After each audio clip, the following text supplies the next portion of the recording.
Hello. So in this episode of Writing Notes, we're going to be talking about audience awareness.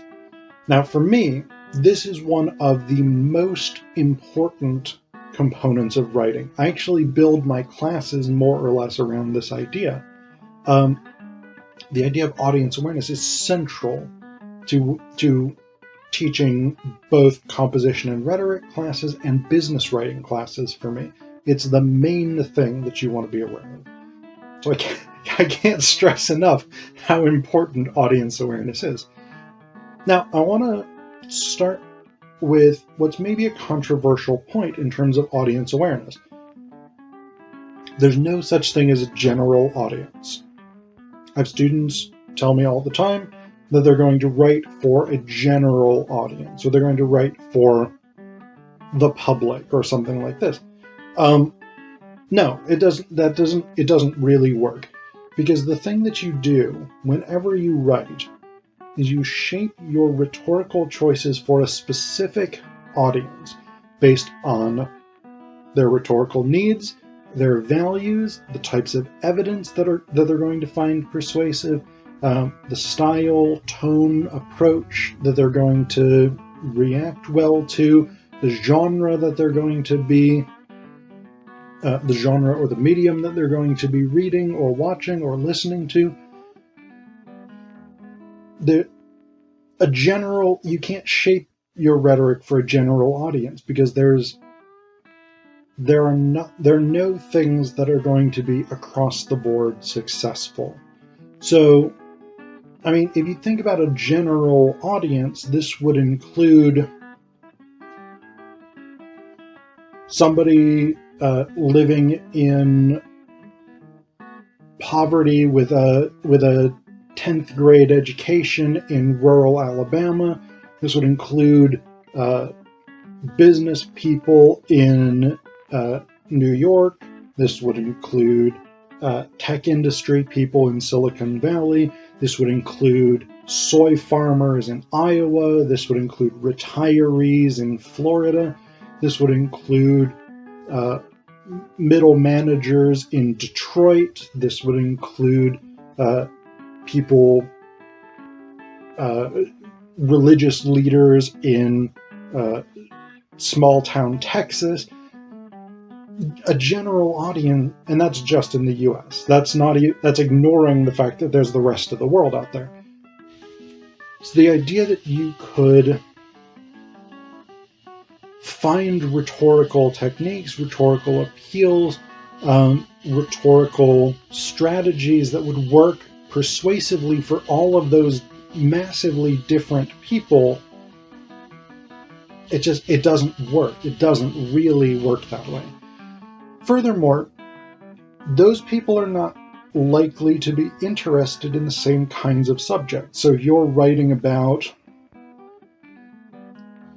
CRISPR-9 gene technology, it's unlikely that most of the people I just listed are going to want to read that article. If you are writing about K-pop, it's unlikely that most of the people in that list are going to want to read that article. If you're doing a video about rhetoric and composition, it's unlikely that most of those people are going to want to watch that video. So when you're thinking about your audience, you're thinking about, who could I actually practically address? What groups would be interested in this? Now, notice I said what groups would be interested rather than what people, because one of the other thing that I often have students do when I ask them who they're writing for is they say people who are interested in X topic. So people who are interested in skydiving, people who are interested in student loan debt, people who are interested in cars, people who are interested in college football. The problem is that that's not really a coherent audience. I mean, you could have wildly different people who are interested in college football, for instance.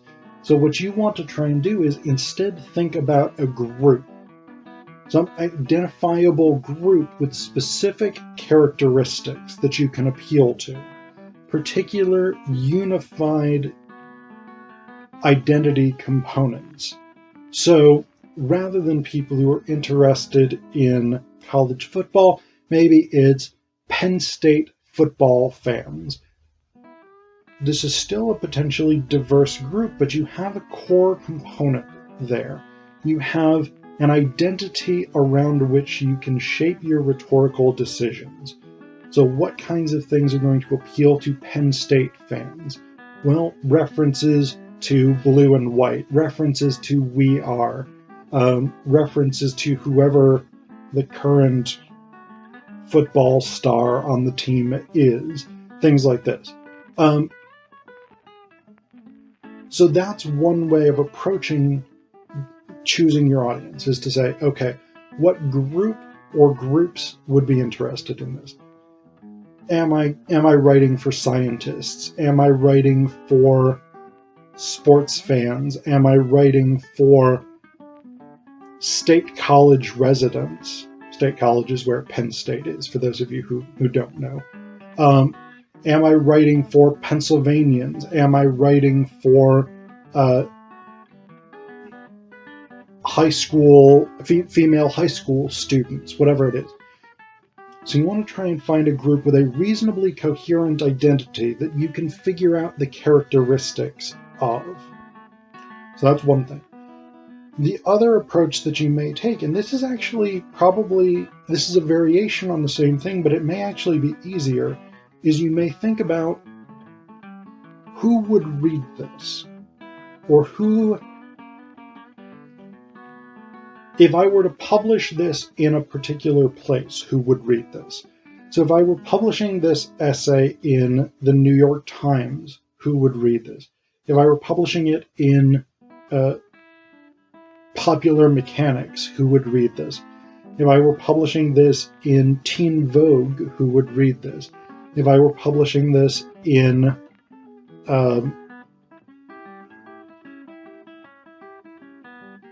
ESPN, there's another sports one that I'm just blanking on. Anyway, you get my point.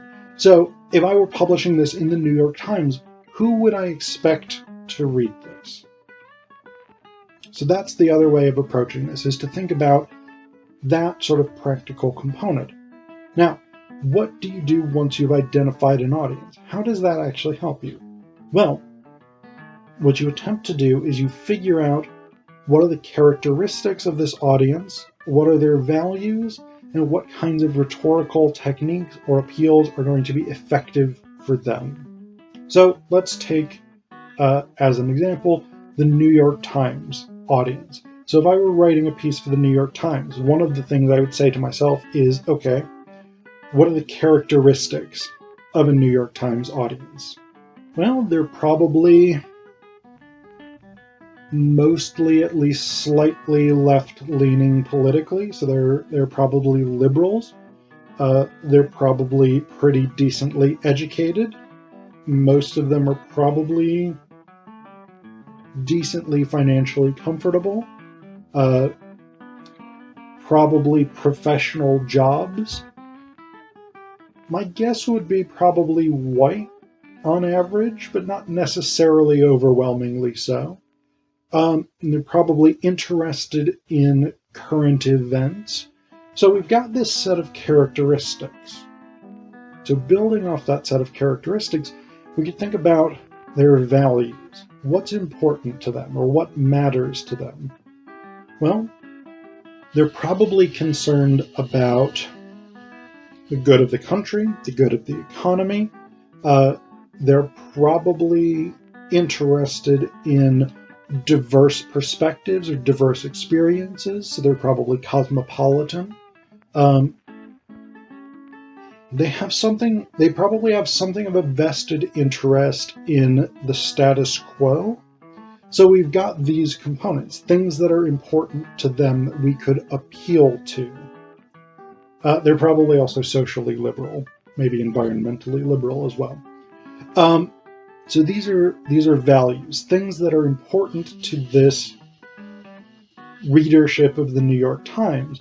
And we can then use that to say, okay, what kinds of rhetorical appeals, what kinds of techniques, what kinds of strategies are going to be persuasive? Well, this probably isn't an audience that we really need illustrations for. This is probably an audience that's going to be interested in facts. This is probably an audience that's going to be interested in statistics. This is probably an audience that's going to be impressed by credentials. So if we can draw on the work of well-known scientists or sociologists or philosophers or whatever it is, and we can use those people's names to build credibility, that's probably going to persuade them. This is probably going to be an audience that's going to be looking for pretty tight reasoning. So they are probably going to be reading this thing and saying, I'm not sure if that really makes logical sense. And so we need to make sure that the argument that we're writing is well constructed for that reason. So these are the kinds of things. And again, you could do this with all different kinds of audiences. If you were writing, say you were writing a sermon for a small town Baptist congregation, you would think about, what are the characteristics of the people who attend this church? What are their values? What kinds of things are they going to find persuasive? If you were giving a presentation to a board meeting of a Fortune 500 company, same set of questions. If you were giving a Nobel Prize speech, the same kinds of questions. Who's watching? What are their characteristics? What are their values? What can I do to effectively persuade them? So this is what you want to think about when you're considering your audience. And again, you want to shape your rhetorical choices to meet the needs, values, and goals of your intended audience.